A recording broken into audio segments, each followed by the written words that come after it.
Welcome, Nolan, Bitcoiner. Another episode of The Breakup. We try and do it every day. It's a show where we look at the relationship we have with money. It's not about trading dollars for Bitcoin or anything like that. It's about the mindset we have with the US dollar and what sort of relationship Bitcoin offers with our money. So it's about breaking up with a lot of fiat institutions, with a lot of institutions that were around the dollar. And that's hard, right? That's what this show is all about. It's not an intellectual thing, right? It's really about the relationship again and why the frame of breaking up with the US dollar, I think, is one of the best ways to prepare for the future.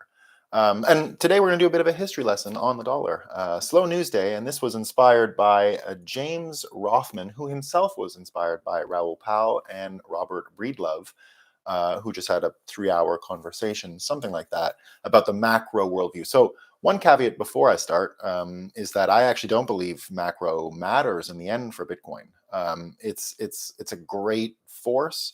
I continue to believe, and so this is a quick anecdote. About a year ago in 2020, as markets were rising and Bitcoin was really finding its pace with the response to COVID and how Bitcoin sort of behaved last year at this time. I was talking to an old colleague that I had worked with for many years at CoinDesk, and I said, "Wow, all these macro events happening in front of us and is paving the way for Bitcoin." And he goes, "No, no, no, no. Stop. Nothing to do with macro. Bitcoin invented money. There was no such thing before. There was courts and physical infrastructure and a navy and all kinds of banks and markets, and everyone used those to create something like money, but it was so inefficient and just typical analog human stuff.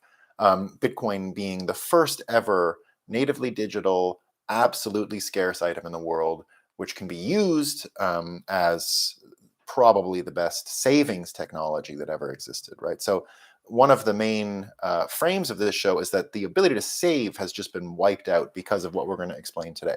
And savings, right? Savings, keeping what you have, is only really available to people who play markets and invest and all that. It's not just about I earn some money, I put it in a safe and a vault, and then I'm richer today. It's actually not true, right? Because of the factors that we're about to explain. So there's no conspiracy theory about, oh, did the dollar? There's no Rothschilds in the show or anything like that. This is just plain old demand, demographics, really. And the episode is titled, culture is downstream of politics. It's an expression. Um, and another expression is politics are downstream of economics. So I've just added them all together here and said that economics, right? Politics is downstream of that, and then culture finally downstream of that. And we can actually chart that here by looking at a bit of this history lesson, right? So I put a demand axis, right? That's just demand generally from demographies, people, etc. Right? Demand can be for money, products, whatever, right? It's just global demand. Let's just call it global demand to keep it simple. So end of World War II, right? End of World War II. America's feeling great, right? America's feeling just tremendous. They've created institutions that are going to perpetuate the world forward and avoid any World War III, right? And because they're so much stronger than any other country at this time, it's sort of obvious that they can do it, right? They can police the seas, they can police the land, and no one can really stop them. And as long as they're interested in a world without war, you'll get it, right? Not exactly what happened. So here in this era, what ends up happening is they come home, all these folks from World War II and the Great Victory, and they have a bunch of kids, right? This becomes the largest demographic of wealthy consumers the world has ever seen. 75, 80 million people, came from the people who won World War II. And as they grow up in the 60s and then 70s, the largest cohort of consumers ever comes online. So demand goes wild, right? Demand is just flying. And it's all around the world because they've had such a hard time that it's time for peace and sex and a good time and partying, and rock and roll comes online, and convertibles and bikinis and all the great things that we love. So in the 1950s, you get this whole huge spike in demand. right? Huge spike in demand. However, this puts a massive stress on gold because you've got all these people who are, working now and wanting to buy record players, transistor radios, Rolling Stones albums, all this other stuff. Malls are starting to become really popular. You got all these things to buy now that you didn't have before, and everyone's working and everyone's got some money. And this is kind of happening in Europe, and it's happening in lots of places in the world, right? What ends up happening is the demand becomes so great that the amount of gold that can back the dollars becomes iffy, right? So there's a bunch of people trying to withdraw their gold from the U.S. reserves, which had all been put there since World War II, right? So everyone put their gold, and even World War I, it kind of started, right? So World War I, everyone's putting their gold into America. It continues. The gold just keeps coming into America. And now countries want it back. Germany, France, all these other countries, got all these people. They need the gold. People are working. Demand is there. It's the only way to maintain some degree of pricing that makes sense. Nixon shock destroys the gold peg and sends the fiat era into full blast. And now all of the money in the world will be measured by the US dollar. The US dollar turns into, I use this analogy pretty often, the way we use water for centigrade and temperatures in the metric system, right? We just said, okay, well, it freezes at this point. We're going to make that 0. And then it boils at this point. We're going to make that 100. And then we're going to divide everything up into units based on that calibration, right? We're going to calibrate metric from water. And so what they said now, I mean, the whole system had been calibrated to gold until that point, gold and policy. After what Nixon says, he says, no, it's actually going to be pegged to the dollar, right? The dollar is what we're going to use. That'll be the relative measuring stick of all other currencies, right? So this is a great privilege to be the reserve currency printer. And things end up getting crazy because of that. So that kind of runs out after a while, right? So they had a type of inflation that came about because of this. Everyone hears about the 1970s inflation, right?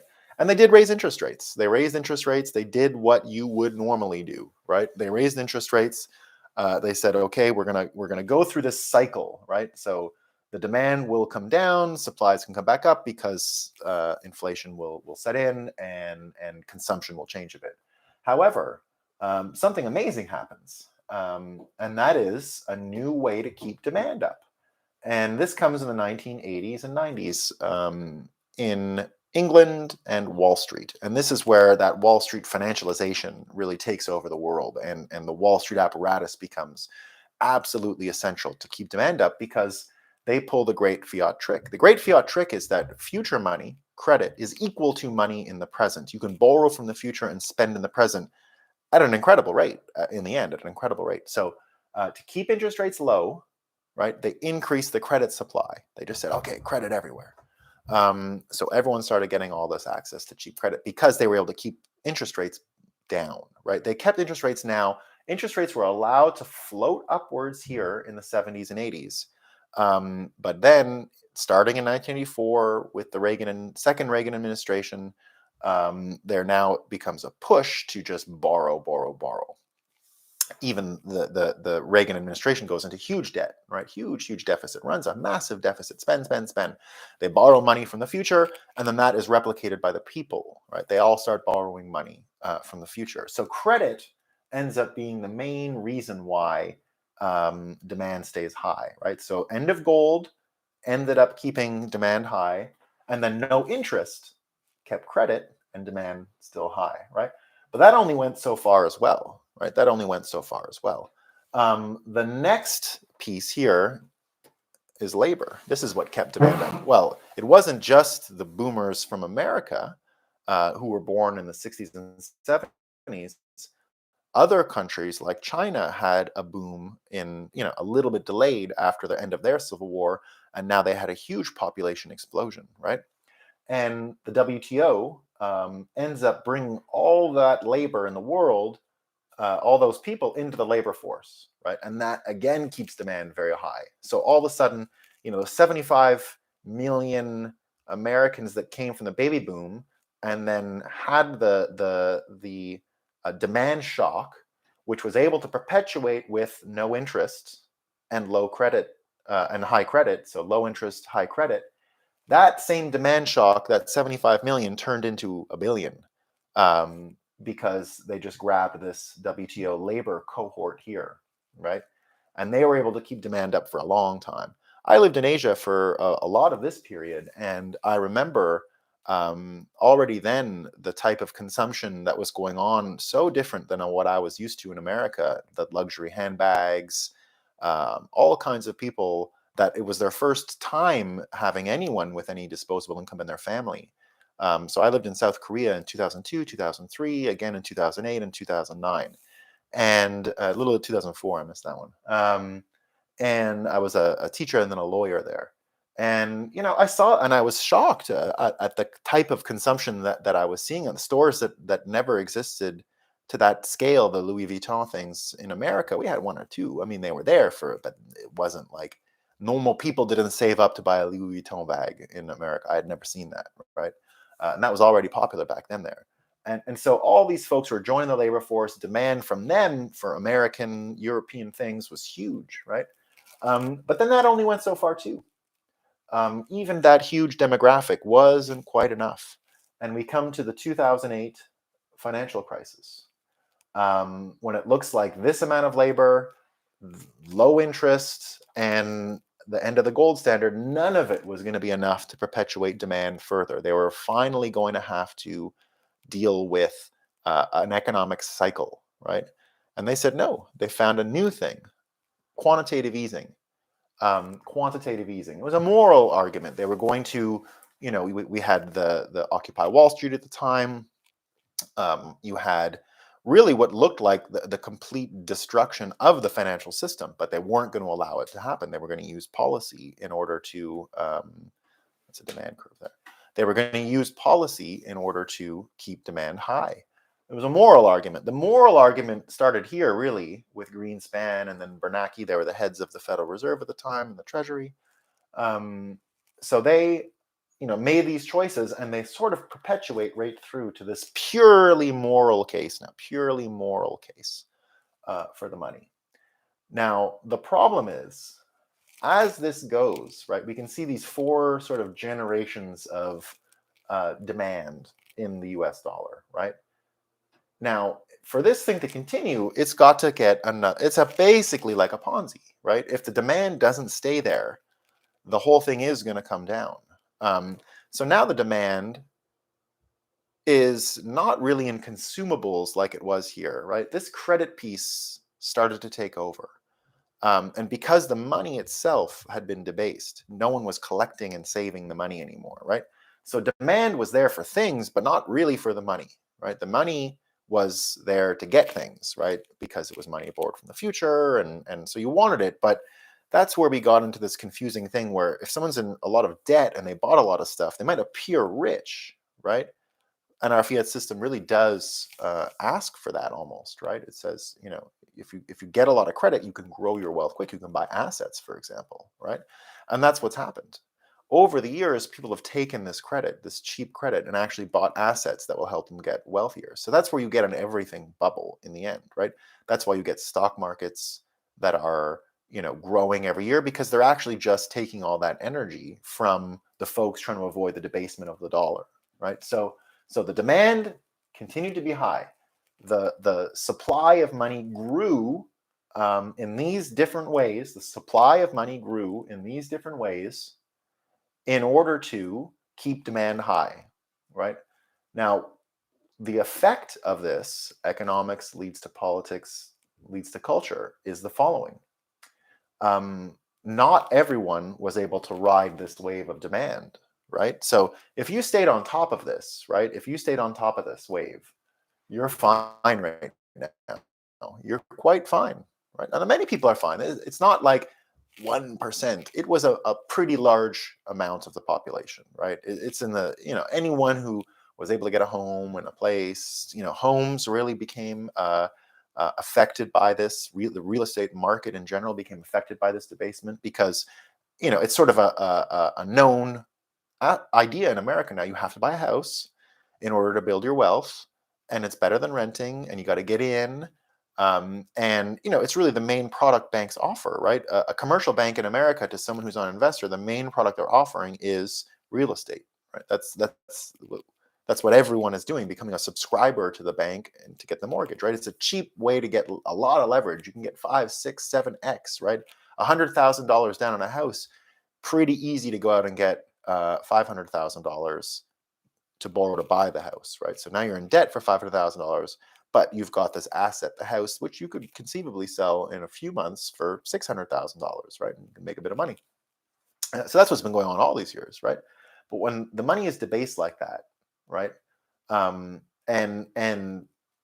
the idea here is that the demand needed to stay high, right? So politics really just became a tool to make sure that the economic end had that high demand, right? The effect was debasement, but that was ignored, right? Because demand stayed high. So the politics ignored debasement because it got demand, right? What ended up happening to culture is that because they ignored debasement of the money, and therefore inflation, and they only wanted to keep demand up, in the end, this culture part is where all of this tension comes out, right? So the political side makes a choice. Demand has to be high. Don't care about debasement. Must have high demand because this has to grow. In the end, the people who didn't make it, the people who stayed low here, right? They stayed in the low part, right? Weren't able to demand, no supply of money, right? What ends up happening to them is they hate the people with money, right? And that's why you get this big divide we have in America right now. That's why you get it, right? The culture splits along the lines of the economics. It splits along those lines. The people who have, the people who don't have. The people who are okay with debasement and are riding on top of the wave, and the people who are getting crushed under the wave, right? And that is really what the promise of Bitcoin is, right? Right there, that's what the promise of Bitcoin is. In order to stay above this, you had to jump on top of the wave of no interest. You had to take credit. You had to buy, on layaway, basically. You had to get a huge mortgage. You had to go into debt. You had to borrow all this money from the future, have it today, and hope that turned itself into good investments, and productive. Productive is not even the word. They don't care about productivity in this case. Your money had to grow faster than the money was debased. That's all. That's the whole game, right? And so it happens to enough people. But the people who miss the wave can never really get back on. Once you're under, you can't just jump up and then get on top of the wave. So what ends up happening is we get a terribly divided place. So where Bitcoin comes in, and it's a simple argument that a lot of people make. I'm not the first to make it, but this is where the breakup comes from, right? This is why we have to break up with the dollar. It can't leave this. It can't leave this feedback loop, right? It made a choice many years ago. What Bitcoin offers is the end of that choice.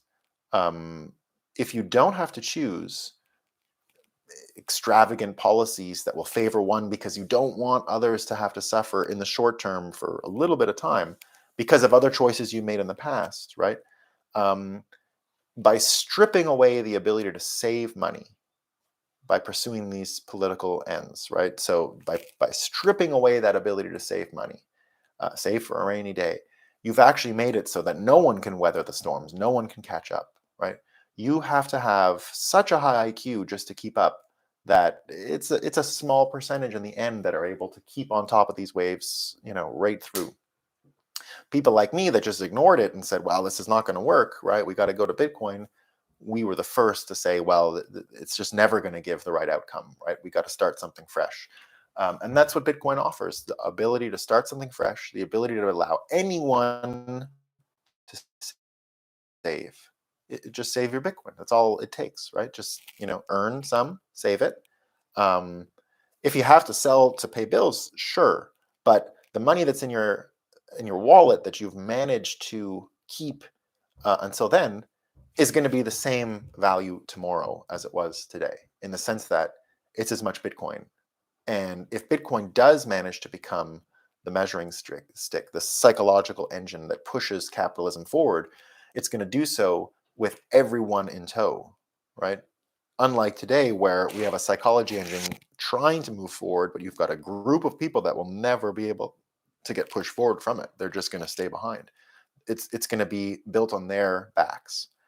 So those are the two futures we have, and that's why it's imperative we break up, right? If we don't break up, we're going to create that future, that future of really, you know, I understand we live in a classless world. I'm not trying to ignore that there always be differences with people, even with Bitcoin. However, if you limit the options of everyone to the extent that we have by the policy choices we've already made, that we can't go back on now, right? They force you, they limit your choices in the future because of the choices we made in the past. We can't just raise interest rates, right? Like you can't. Like too much debt has grown. If they tried to raise interest rates, the whole thing would come down anyway. They can't. They don't have the option to raise them, right? They don't even have the option to fix it. It's only policy now, right? Only policy. They want it to be as they want it to be. And I'm sure they sincerely want people to be okay. Nobody wants to see folks starving. Nobody wants that. Like, I don't think the people running the banks want to see that. Nobody wants that future, right? But it's about living with the choices you've already made or adapting those choices. And that's what we're not seeing. And that's why Bitcoin is so important. In fact, these choices must be removed from anyone's authority or purview or discretion, because they're probably not appropriate anymore because of technological advance. They might have been appropriate when they were first invented 80 years ago, but no longer anymore. So yeah, it's really just a question of seeing culture as downstream of economics in the end. And if we look at what's wrong with our economics, we see that debasement of the dollar has left folks behind. And perhaps what I believe, I might be wrong, but what I believe is that with Bitcoin, we're able to bring the idea of savings back, and you're able to have a more accurate picture of supply and demand that isn't so baked into constantly growing demand as, you know, really truly the only direction the economy can take in order to grow healthily. Um, the world's changing, and that's what makes Bitcoin so great. Open sourced capitalism it is, right? Open source capitalism. Open source capitalism will take away these policy decisions and create a world where everyone has multiple options, and including regulators and politicians. Right now, they don't really have an option. They gotta go with the moral case. That's it. All right, everyone. It's still Thanksgiving weekend. I'm gonna go party with some friends later today. Gonna go enjoy the snow now. We had a big snowstorm here. So see you next time.